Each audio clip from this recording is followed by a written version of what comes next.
The following may not be suitable for all audiences. Viewer discretion is advised.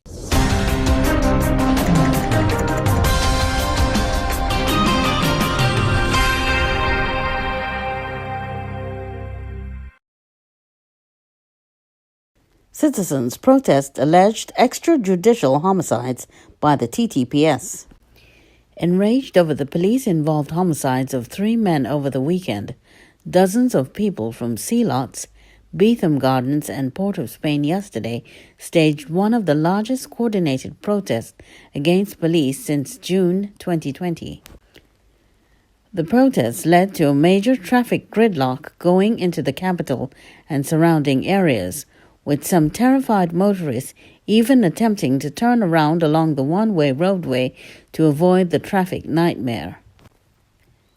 4 health centers under the management of the Northwest Regional Health Authority were forced to suspend service for the day. PTSC's transport operations were also impacted, and huge, thick black plumes of smoke took over Port of Spain's skyline, creating an ominous scene for citizens who were uncertain about what was unfolding. The protest began around 11 a.m. on the eastbound lane of the Churchill-Roosevelt Highway opposite the Beetham landfill. With several tires, 2 old mattresses, and heaps of debris, Beetham Gardens residents tried to block the roadway. They had succeeded in heaping the debris on the roadway, but as they were about to set it alight, a passing police patrol vehicle pulled up, causing them to abandon their task and return to the side of the road. They then looked on as officers removed the debris from the roadway to allow traffic to flow freely. One officer tried to placate the small crowd, but his efforts went in vain as residents quickly became enraged. "All you didn't have to erase them. Them is children," one woman shouted at the officer. They were referring to Leonardo Williams, 22, Fabian Richards, 22, and 17-year-old Isaiah Williams, who were erased when police intercepted the vehicle they were traveling in early Saturday morning. There were 3 other male occupants in the vehicle. One was injured and said to be in critical condition in hospital, while 2 others escaped unharmed. Police have claimed that the men were evading capture and opened fire at them when they crashed on Independence Square. But the residents believe that the men were unharmed and were simply returning home from a birthday party. Beetham Gardens resident Terrence Smith said he was told Isaiah was given a tush to drive the car and went the wrong way on a one-way street, attracting the attention of a police patrol vehicle. "They could have stopped the car and charged him. Charge him if all you want, but them and erase them. This is not the first time. They always doing that to the little black boys from this area," Smith said. Another resident, Darian Boyk, had some questions for the police service. "I want to know where the video. They say they find a gun in the car. Videos does be released in less than 24 hours in this country. So where the video?" Boyk said. He said he was hurting over the young men's deaths and could not take the pain anymore. While Boyk and his neighbors spoke to the media, police officers were busy trying to remove the debris from the roadway. But while the officers had succeeded in removing the debris, another group of residents emerged several hundred feet away and placed more tires and an old mattress on the roadway, once again stopping traffic. Within seconds of that blockade being cleared, thick black smoke could be seen coming from close to the Sea Lots walkover, and traffic on the westbound quickly came to a standstill. A group of men could be seen piling tires on an already lit blockade on the roadway leading into Sea Lots. They were more hesitant to speak, saying they were doing what was necessary to get justice for the young men's deaths. As heavily armed police officers stood nearby, the men added more fuel to the fire and continued to pile tires onto the debris. When several officers seemed ready to approach them, another shouted, "They're just blocking up themselves. Leave them right there." That statement seemed to resonate with the other officers who held back and looked on. Other officers were standing guard a short distance away where debris had been burnt across the highway heading into Port of Spain. As the traffic ground to a halt, almost a dozen police officers began to direct traffic, trying to get motorists away from the blockades. For several hours, the officers stood in the intersection as hundreds of cars were directed back onto the eastbound lane and the priority bus route. But while the officers' attention was diverted, several Sealot residents breached the fence of the Solid Waste Management Company Limited transfer station, where hundreds of used tires were stockpiled to be recycled. While some of the men carried tires to add to the blockade, others set the pile ablaze. Within minutes, pillars of thick, dark smoke could be seen rising into the air. It took the T&T fire service over an hour to respond to the fire, allowing it to blaze even higher.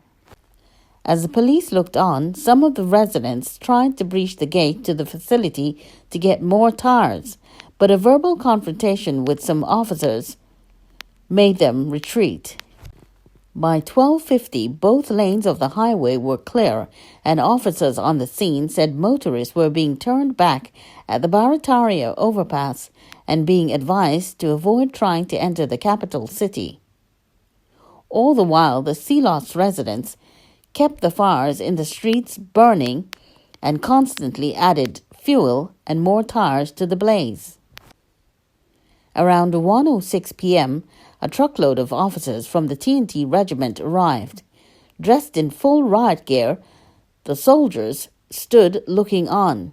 At one point, 2 officers approached several of the residents, and a confrontation seemed inevitable.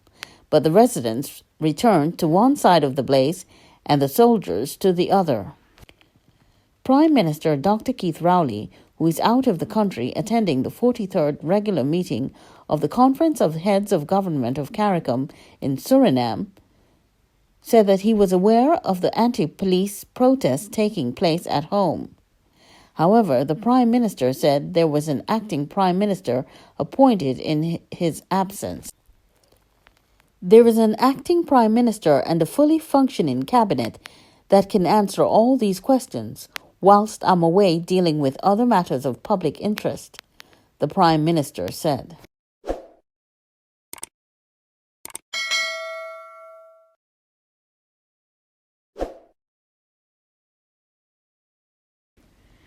The Trinidad and Tobago Police Service reported that they have detained several people and advises that all debris on the east and westbound lanes of the Beetham Highway are cleared and lanes have been reopened to vehicular traffic. TTPS and Defence Force personnel were immediately deployed into the capital city yesterday to quell various protest actions on the Beetham Highway, Nelson Street, Duncan Street, and other surrounding areas. The TTPS, along with the Defence Force, continues to monitor and regulate the roadways to ensure the safety and security of all road users. Police are currently deployed to aid in alleviating traffic in all of these areas. Relatives of 3 people who were erased by police on Saturday morning are insisting that their relatives were innocent. They intend to file a formal report with the Police Complaints Authority. Leonardo Williams, 17, Isaiah Roberts, 17, and Fabian Richards, 21, were and erased in downtown Port of Spain. Police report that officers of the Western Division received a stolen car report and followed the men into Port of Spain, where they tried to intercept them. They said during the chase, the car tried to turn south onto Chacon Street and crashed into the wall of the Republic Bank at the corner of Independence Square. It was reported that officers of the Guard and Emergency Branch, who also chased the car, were at and police returned fire, hitting the occupants. Williams, Roberts, and Richards died at the scene. A 15-year-old boy was wounded in the incident. Police said a Smith & Wesson pistol was found and seized. At the Forensic Science Center, St. James, on Monday, Williams's mother, Lucky Joseph, said she was deeply hurt and confused over the circumstances surrounding her son's death. She maintained that Williams was an honest child and was expected to collect his first identification card on Monday to enroll in the Civilian Conservation Corps. He sold cigarettes to support himself from a little bag he carries around. He is a special child. He doesn't rob or thief. My son left with some friends. They went to one of the friend's girlfriend's birthday party. The friend's girlfriend told me they left to get something to eat. The girls were in a different car behind and were going to KFC to get something to eat. And after that, I got the news that the police erased my son.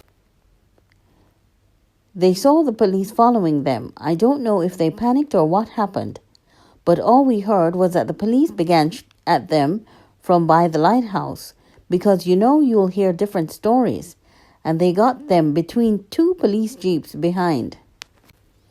Asked whether she would be filing a complaint with the PCA, Joseph said she was focusing on making arrangements for her son's funeral and would make a decision after the arrangements were finalized. Nicole Richards, the mother of Fabian Richards, said she intended to visit the PCA's office after leaving the Forensic Science Center on Monday. "We have to get justice. We're not making any joke about this," she said. Relatives said Richards was expected to go to New York on Wednesday to meet relatives and attended the party on Friday as his last chance to socialize with friends before leaving. Michelle John, Roberts' grandmother, who was also at the Forensic Science Center on Monday, said she warned the boys repeatedly about the dangers of the outside world and did her best to protect them.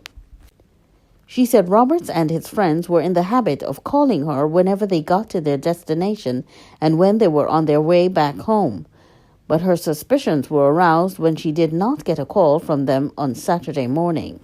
"They always do that. They call to say, 'Mummy, we reach, eh?' They always call me when they reach. When I saw a certain time passed and they didn't call, I call them. I protect my children. They are baptized, all of them, and it's not to say they do wrong. They are good boys." Why did they have to take these young men's lives like that, treating them like dogs and criminals? They are not criminals. They were young people who know about God. Police from the Port of Spain Division are continuing investigations into the incident.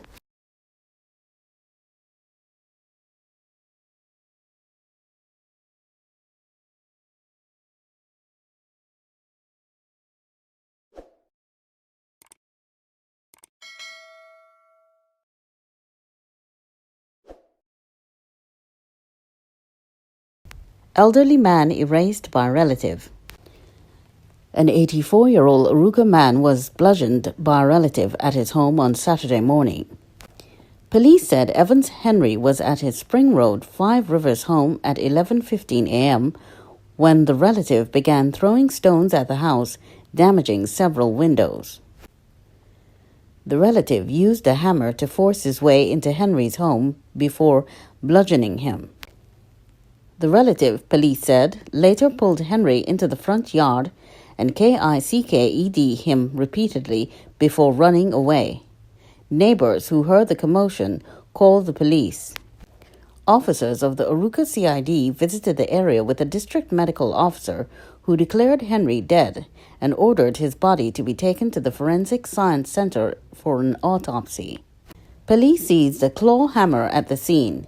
Homicide Bureau of Investigations Region 3 officers are continuing investigations.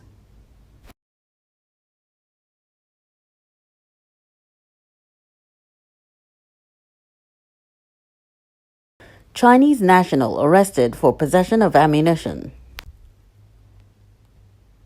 A Chinese national identified as Fengnian Duan was arrested for possession of ammunition on July 1, 2022 by officers Das, Munisar, Ferguson, Holder, Villarreal, Marshall, and Shaw.